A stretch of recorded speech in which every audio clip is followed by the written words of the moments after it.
Que Dieu vous bénisse, la semence prédestinée. Nous sommes cuvadelprofta.com. C'est le pain de vie aujourd'hui.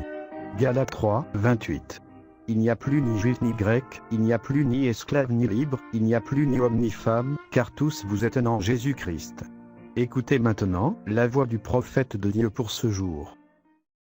When Jesus was God made flesh, the fullness of God was in him. He had the Spirit without measure. We had it by measure. Quand Jésus était Dieu fait chair, la plénitude de Dieu était en lui. Il avait l'Esprit sans mesure. Nous l'avons avec mesure. Now, what if you go out there and pick up a spoonful of water out of the ocean?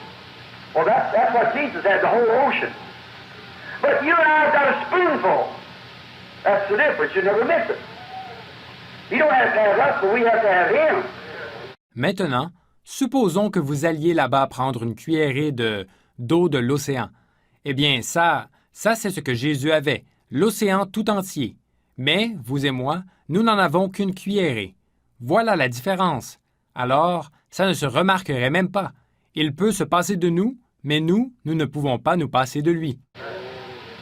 But if you took that spoonful of water and took it down to the laboratory, the same chemicals that's in the entire ocean is in that spoonful.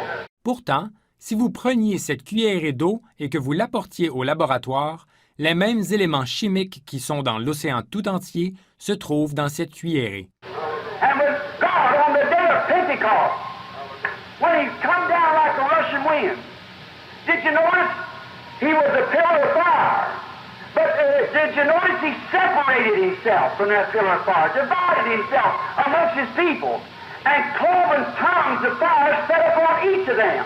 Et quand Dieu, au jour de la Pentecôte, quand il est descendu comme un vent impétueux, avez-vous remarqué? Il était une colonne de feu. Mais avez-vous remarqué qu'il s'est séparé de cette colonne de feu? Il s'est partagé parmi son peuple, et des langues de feu séparées se sont posées sur chacun d'eux. God separating himself to his church. No wonder he said, wherever two or three are gathered in my name, I'll be in their midst. Dieu qui se séparait pour son Église. Ce n'est pas étonnant qu'il ait déclaré « Là où 2 ou 3 sont assemblés en mon nom, je serai au milieu d'eux. » Milieu d'eux. Shalom.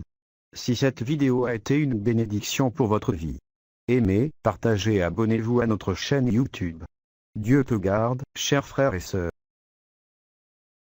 Quiero amarte, Señor, y sentir la paz excelsa de tu amor.